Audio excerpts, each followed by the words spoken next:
우리가 꿈꾸는 그 완벽하게 조화로운 세상이 오히려 우리를 파멸로 이끌 수 있다면 어떨까요? 오늘 이 짧은 우화를 통해서 그 역설적인 진실을 한번 같이 들여다보겠습니다. 혹시 그런 생각 해보신 적 없으세요? 진짜 나랑 의견 다른 사람들 때문에 너무 피곤하다. 그냥 세상 모든 사람이 내 생각에 동의해주면 얼마나 좋을까?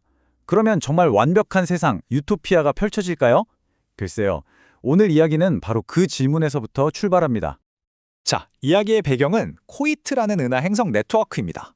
이곳에 있는 행성들은요, 저마다 딱 하나의 공유된 신념을 바탕으로 그야말로 완벽하게 통일된 사회를 이루고 있어요.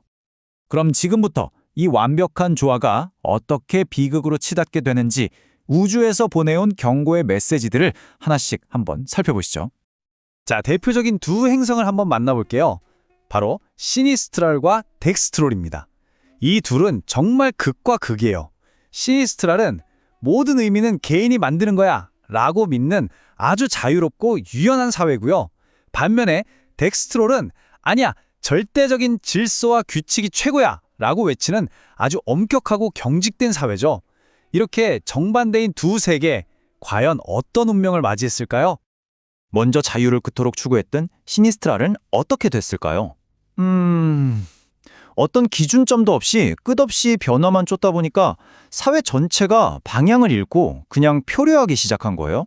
결국 모든 구조랑 규칙이 해체되고 혼돈만 남게 되자 중심을 잃은 문명은 그냥 안에서부터 무너져 내리고 말았습니다. 그럼 질서를 숭배했던 덱스트롤은요, 이쪽의 운명도 비극적이긴 마찬가지였습니다.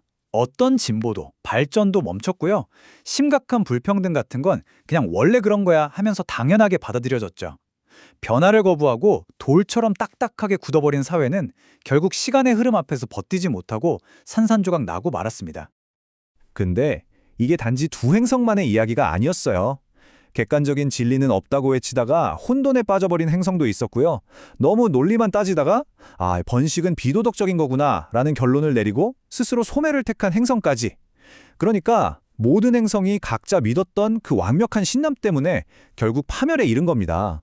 도대체 왜 이런 일이 벌어진 걸까요?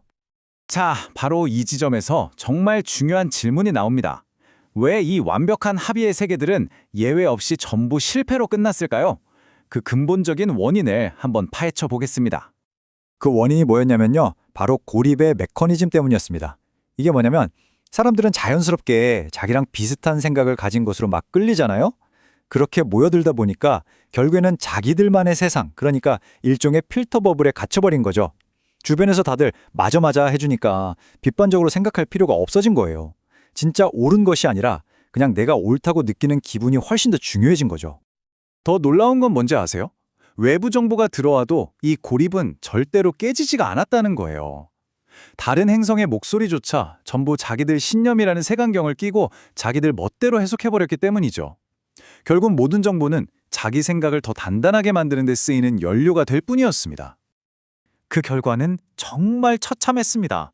이 네트워크의 거의 모든 행성들이 제대로 기능하지 못하는 상태에 빠지거나 최악의 경우에는 완전히 멸종하는 그런 비극적인 결말을 맞이하게 됩니다.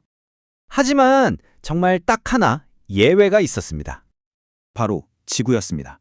지구는 다른 모든 행성들이 어떻게든 피하려고 했던 것, 바로 그 불일치를 통해서 살아남은 유일한 행성이었어요. 지구에서는요, 그 끊임없는 마찰과 갈등이 오히려 놀라운 혁신의 불꽃을 피워냈습니다. 서로 다른 의견들이 막 부딪히면서 기술은 발전했고 사회는 균형을 잡는 법을 배우게 된 거죠. 심지어 서로를 미워하는 적의 존재마저도 생각지도 못한 순기능을 했습니다. 그러니까 적대적인 관계가 오히려 서로를 견제하면서 어느 한쪽이 극단으로 치닫는 걸 막아주는 일종의 안전장치가 되어준 겁니다. 파괴적으로만 보였던 그 갈등이 역설적이게도 시스템 전체의 안정을 지켜낸 셈이죠. 자, 그렇다면 이 기나긴 우주 우화가 오늘날 우리에게 주는 교훈은 대체 뭘까요? 이제 이야기의 핵심을 한번 정리해 보겠습니다. 이 문장 하나에 모든 교훈이 담겨 있는 것 같아요. 서로 다른 아이디어와 신념의 융합은 반대되는 조화 속에서 계속 작동할 것이다. 완벽한 합의가 아니라 오히려 서로 반대하고 부딪히는 불협화음의 조화야말로 사회를 계속 살아 숨쉬게 만드는 원동력이었던 겁니다. 결국 지구의 생존 비결은 모두가 동의하는 세상을 만드는 게 아니었습니다. 그보다는 나와 동의하지 않는 사람들과 어떻게든 공존하는 법을 배우고 그 차이 속에서 새로운 가치와 이익을 찾아내는 것이었죠. 이게 바로 핵심적인 교훈입니다. 이 이야기를 오늘날 우리 현실에 한번 적용해 보면서 마무리할까 합니다. 우리가 매일매일 사용하는 알고리즘은 과연 더 나은 지구, 즉 다양성 속에서 살아남는 강한 지구를 만들고 있을까요? 아니면 우리 각자를 고립시켜서 우리 자신만의 시니스트랄이나 덱스트롤 같은 행성을 만들고 있는 건 아닐까요?